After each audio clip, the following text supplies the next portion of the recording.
Hello guys, आपका स्वागत है इग्नू क्लासेस में। आज हम बात करने वाले हैं BHIC 134 की। BHIC 134 का हम आज करने वाले हैं यूनिट 3 औपनिवेशिक शक्तियों की स्थापना। हम इसकी प्रिपरेशन करेंगे एग्ज़ाम के हिसाब से। तो उस हिसाब से हम जो मेन टॉपिक हैं उसको लेके चलेंगे, ख़ास तौर पे जो असाइनमेंट के क्वेश्चन पेपर हैं और जो प्रीवियस ईयर के एग्ज़ामिनेशन क्वेश्चन पेपर्स हैं। तो उस बिहाफ पे हम इसके बारे में बात करेंगे, औपनिवेशिक शक्तियों की स्थापना। इसमें अगर सबसे महत्वपूर्ण कुछ चीज़ें हैं तो वो हैं ब्रिटिश विजय से पूर्व का बंगाल, यानी कि ब्रिटिश विजय से पहले का जो बंगाल था वो किस तरीके का था। उसके बाद वहाँ पर बंगाल में जो भी राज कर रहा था, जो भी नवाब था, उसकी स्थिति कैसी थी। ठीक है, तो शुरू करते हैं। तो बंगाल में 1757 से 1765 तक के दौरान जो नवाबों से अंग्रेज़ों को जो राजनीतिक सत्ता का रूपांतरण हुआ था उसके बारे में ये चैप्टर है। तो बंगाल के नवाब और अंग्रेज़ों के बीच व्यापारिक प्रतिद्वंद्विता थी, दोनों को व्यापार करना था, जिसने 1750 के दशक में घटनाओं के क्रमों का निर्णय लिया। एक के बाद एक इस तरीके से घटनाक्रम चले, जिसकी वजह से ये जो राजनीतिक सत्ता रूपांतरण है वो एकदम से नहीं हुआ, धीरे धीरे छोटे छोटे भागों में हुआ। उसके बाद यूरोपीय अर्थव्यवस्था में अर्थात सामंतवाद में जो पूंजीवाद की ओर, एक फिर व्यापारिक पूंजीवाद से औद्योगिक पूंजीवाद की ओर हुए जो परिवर्तन थे, उसके कारणवश औपनिवेशिक साम्राज्य जो था वो स्थापित करने के लिए बहुत सी यूरोपीय शक्तियों के बीच में कड़ी प्रतियोगिता हो रही थी। और साम्राज्यवाद के प्रसार की इस प्रक्रिया में जो 17वीं शताब्दी है, वहाँ पे बंगाल, डच, फ्रांसीसी और जो अंग्रेज़ी कंपनियों के बीच में शिकार का मैदान हमेशा से रहा था। बंगाल जो है, तो बंगाल में अच्छे व्यापार की संभावना और संपन्न जो संसाधन थे, उसके वजह से जो विदेशी कंपनियां थीं बंगाल की तरफ आकर्षित रहती थी हमेशा से व्यापार के लिए। औरंगज़ेब का जो शासनकाल था उसमें भारत की यात्रा करने वाले जो भी बाहर से लोग आए थे, उन्होंने लिखा हुआ था कि देश की धन प्रचुरता के कारण जो पुर्तगाली हैं वो और अंग्रेज़ और डचों के बीच में ये कहावत यहाँ पे बहुत ही लोकप्रिय रही थी, बहुत ही फेमस रही थी कि बंगाल प्रांत में प्रवेश करने के लिए तो सैकड़ों द्वार है, लेकिन छोड़ने के लिए एक भी द्वार नहीं है। इन द सेंस कि वहाँ पर अगर व्यापार के नज़रिए से देखा जाए तो इस हद तक व्यापार आप फ़ायदा निकाल सकते हैं कि आप दूसरी तरफ वहाँ से हटने का सोचेंगे ही नहीं। तो 18वीं शताब्दी में बंगाल से यूरोप को जो निरंतर कच्चे उत्पाद जा रहे थे, जैसे शोरा है, चावल है, नील है, काली मिर्च है, चीनी है, रेशम है, सूती कपड़े हैं, कढ़ाई बुनाई का सामान है, ये सारी चीज़ें जो हैं वो निर्यात हो रही थी बंगाल से यूरोप की तरफ। तो जो शुरू में 18वीं शताब्दी में ब्रिटेन को एशिया से होने वाला जो आयात था, उसका 60% जो सामान है वो कहाँ से जाता था? बंगाल से ही जाता था। तो बंगाल की जो व्यापारिक क्षमताएं हैं वो अंग्रेज़ों के द्वारा इस प्रदेश में ली जाने वाली रुचि का स्वाभाविक कारण थी। अंग्रेज़ों का बंगाल के साथ जो निरंतर संबंध है वो 1630 के दशक में शुरू हुआ था, और पूरब में सबसे पहले अंग्रेज़ी कंपनी की जो स्थापना है वो 1633 में उड़ीसा में बालासोर में हुई थी, और फिर हुगली में, फिर कासिम में, फिर बाज़ार पटना और ढाका, ये सारी जगहों पर। 1690 के आसपास अंग्रेज़ी कंपनी को सुल्तानती, कलकत्ता और गोविंदपुर नाम के 3 गांवों की ज़मींदारी अधिकार प्राप्त हो गए थे कंपनी को। ठीक है, और 1680 तक बंगाल में कंपनी का जो वार्षिक निवेश है वो 1.5 लाख पाउंड तक पहुंच गया था। 17वीं शताब्दी में ईस्ट इंडिया कंपनी जो है वो बंगाल में स्वतंत्र रूप से व्यापार करने के लिए उसको आज़ादी मिल गई थी 17वीं शताब्दी में। इसके बदले उसको क्या करना होता था कि जो मुग़ल सम्राट होता था उसको 3,000 रुपये जो है वार्षिक अदा करने पड़ते थे, यानी कि 350 पाउंड जो है वो उसको अदा करने पड़ते थे साल में। ठीक है। उसके बाद अगर हम देखें तो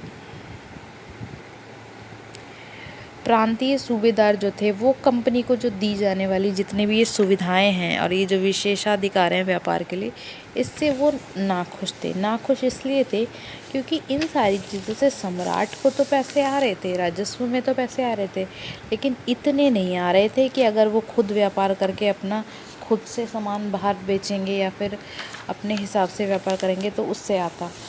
ठीक है, तो जो राजस्व है उसमें थोड़ा नुकसान उनको ऐसा लगता था कि हो रहा है, प्रांतीय सूबेदार जो थे। तो इसलिए जो प्रांतीय प्रशासन की ओर से अंग्रेज़ी कंपनी पर प्रांत में व्यापार के लिए जो अधिक अदायगी है उसके लिए हमेशा दबाव बना रहता था। लेकिन अंग्रेज़ों ने तो अपनी ओर से बहुत से साधनों के द्वारा व्यापार पर पहले सूबेदार मुर्शिद कुली खां कंपनी के द्वारा उपयोग में किए जाने वाले विशेषाधिकार जो थे उनको देने में समर्थन में नहीं थे, क्योंकि इसके कारणवश जो सरकारी कोष है उसमें नुकसान होता था। और इसीलिए बंगाल में 18वीं शताब्दी के मध्य से पहले ही जो अंग्रेज़ हैं, अंग्रेज़ों के व्यापारों के जो हित हैं उसमें उसके लिए और जो वहाँ के प्रांतीय सरकार के बीच में जो है मतलब मतभेद होने लगा था। ठीक है, जिस समय अंग्रेज़ों के उभरते व्यापारिक हित बंगाल की जो राजनीति है उसके लिए एक गंभीर खतरा बनते जा रहे थे, उस समय जो प्रांतीय प्रशासन है वो स्वयं ही उनमें कुछ कमज़ोरियां पैदा हो रही थी। जो मुग़ल साम्राज्य है उसके विभाजन के साथ साथ क्या हो रहा था कि बंगाल में कैसे एक स्वतंत्र प्रभुत्व का उदय होगा, इस बात पर जोर दिया जा रहा था। तो इस प्रांतीय शक्ति का जो स्थायित्व है वो कुछ ऐसी शर्तें हैं जिनके उस पर निर्भर करता है। सबसे पहले तो जो नवाब था, नवाब का शासन जो है वो स्थानीय कुलीन वर्गों के साथ एक शक्तिशाली गुटों के समर्थन पर निर्भर करता था। अगर आप कहीं के सम्राट हैं तो वहाँ की जो मतलब सबसे ज़्यादा पावरफुल लोग हैं उसका तो आपको सपोर्ट चाहिए ही चाहिए। सेकंड, उसको हिंदू जो मुतासिदी है उनके समर्थन की आवश्यकता पड़ती थी, जिसका जो नियंत्रण है वो वित्तीय प्रशासन पर रहता था। ऑब्वियस सी बात है, वित्त प्रशासन पे जिसका नियंत्रण रहेगा उसकी सबसे ज़्यादा ज़रूरत पड़ेगी। थर्ड है कि जो बड़े ज़मींदार हैं उनका समर्थन भी उनको बहुत ज़रूरी चाहिए होता था, क्योंकि वो ना केवल सरकारी कोष को राजस्व देते थे बल्कि अगर ज़रूरत पड़ती थी कभी नवाब को तो सैनिक सहायता भी उपलब्ध कराते थे वो लोग, और अपने अपने क्षेत्र में कानून और व्यवस्था को भी बनाए रखने में मदद करते थे। फोर्थ वन, बैंकों के मालिक और व्यापारिक घराने, जैसे कि विशेषकर उस टाइम का अगर महत्वपूर्ण घराना देखा जाए व्यापारिक और मालिकाना, तो वो था जगत सेठ का घराना, जो बंगाल के सबसे बड़े वित्तीय घराने में से एक था। तो उसके समर्थन और सहयोग की भी ज़रूरत नवाब को पड़ती थी। तो ये कुछ इस तरीके के गुट थे जिसकी नवाब को ज़रूरत पड़ती थी। नवाब के शासन का जो स्थायित्व है वो इन बहुत से हित वाले गुटों के बीच में संतुलन बनाए रखने पर निर्भर करता था। जो शासक है वो विभिन्न हितों वाले जो गुट है उसके बीच की शक्ति समीकरण में आम आदमी का कोई स्थान वहाँ पे नहीं था। तो वे जो ज़मींदार थे उनकी बढ़ती मांगों के शिकार थे, परंतु प्रशासन की तरफ से कोई सुरक्षा उपलब्ध नहीं कराई जा रही थी। तो शासकों की ओर से जो साम्राज्यवादी विरोधी संघर्ष में आम जनता को शामिल करने के लिए कोई वहाँ पर प्रयास नहीं किया गया। यहाँ पे सब इन बड़े लोगों की बातें और इन्हीं लोगों का जो है कार्यक्रम चलता था। तो अब इसमें है कि बंगाल में ब्रिटिश विजय कैसे कैसे हुई, किन किन चरणों में हुई।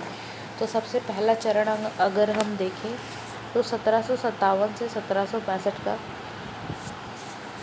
जिसमें बंगाल का इतिहास नवाब से अंग्रेज़ों को राजनीतिक सत्ता के क्रमिक हस्तांतरण का इतिहास है। तो इस चीज़ को लेकर के अगर हम देखें तो ये चीज़ें एकदम से नहीं हुई। 8 वर्षों के दौरान, 8 वर्षों के अंदर अंदर बंगाल के ऊपर 3 नवाब, नंबर 1 नवाब सिराजुद्दौला, सेकंड मीर जाफ़र और थर्ड मीर कासिम, इन तीनों ने शासन किया 8 वर्षों में, 1757 से 1765 में। ठीक है, तो परंतु वे नवाब की प्रभुसत्ता को कायम रखने में असफल रहे तीनों, और शासन को नियंत्रण अंग्रेज़ों के हाथ में जो है चला गया। अब हम देखेंगे कि 1757 से 1765 तक जो बंगाल के राजनीतिक घटना चक्र है वो किस तरीके से आगे बढ़ा और अंग्रेज़ों ने बंगाल के ऊपर अपना नियंत्रण क्यों